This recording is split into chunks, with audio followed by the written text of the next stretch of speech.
สวัสดีวันนี้มาพบกับพระศรีโหบุญมีสิประเสริฐเช่นเก่าเช่นเคยเนาะพระสุสุภามาดูมาส้มสวนหมักแล้วก็เนาะพามาดูมาส้มสวนหมักแล้วก็ฝากติดตามช่อง YouTube ของพระศรีโหบุญมี10%เด้อ FC ลาวไทยต่างประเทศขอให้เขาดูเข้าชมช่อง YouTube ของพระศรีโหบุญมี10%เด้อกดไลค์กดแชร์เนาะกดติดตามให้เด้อเป็นกำลังใจให้พระศรีโหบุญมี10%ให้นะหาได้ผ่านมาไว้เนาะหาได้ผ่านมาไว้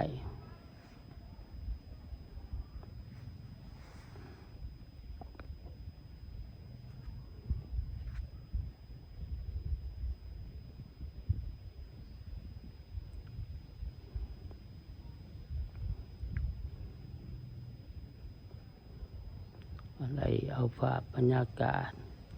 สวนหมักแล้วก็เนาะ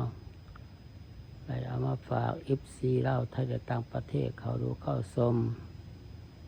ช่อง YouTube ของพระศรีโหบุญมี10%ให้เด้อกดไลค์กดแชร์เนาะกดติดตามให้เด้อเป็นกำลังใจให้พระศรีโหบุญมี10%ให้เด้อ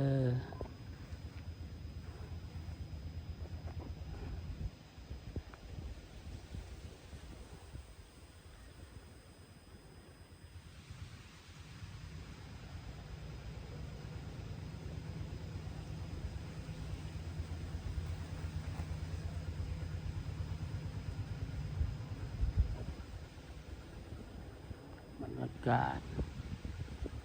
ภาพสวนหมักแล้วก็ไล่เอามาให้ FC ลาวไทยและต่างประเทศเขาดูเข้าชมสวนหมักแล้วก็เนาะฝากที่ตามช่อง YouTube ของพระศรีโหบุญมี10%เด้อกดไลค์กดแชร์เนาะกดติดตามให้เนาะเป็นกำลังใจให้พระศรีโหบุญมี10%ให้เด้อ FC ลาวไทยและต่างประเทศขอให้เขาดูเข้าชมช่อง YouTube ของพระศรีโหบุญมี10%ให้เนาะ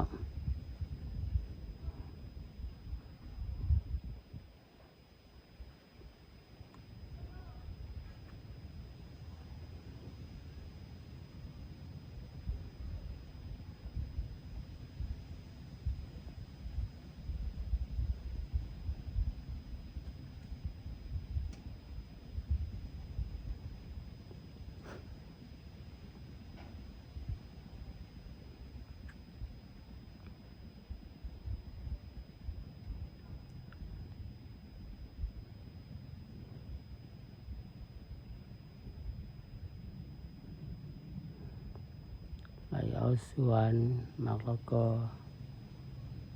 มาให้ FC ลาวไทยและต่างประเทศเขาดูเข้าชมช่อง YouTube ของพระศรีโหบุญมี10%ให้เด้อกดไลค์กดแชร์เนาะกดติดตามให้เนาะเป็นกำลังใจให้พระศรีโหบุญมี10%ให้เด้อ FC ลาวไทยและต่างประเทศขอให้เขาดูเข้าชมช่อง YouTube ของพระศรีโหบุญมี10%ให้เนาะ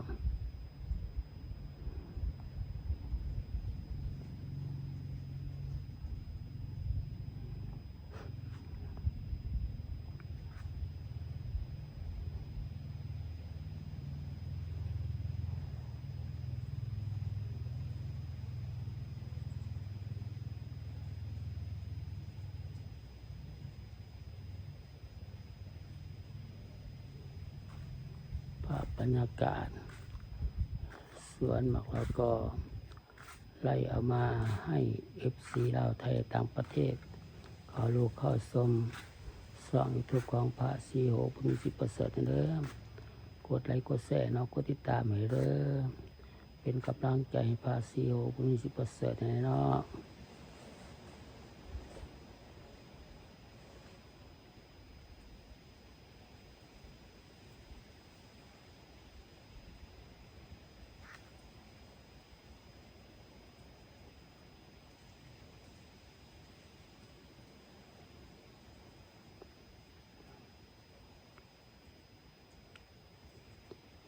พระศรีโหได้เอาสวน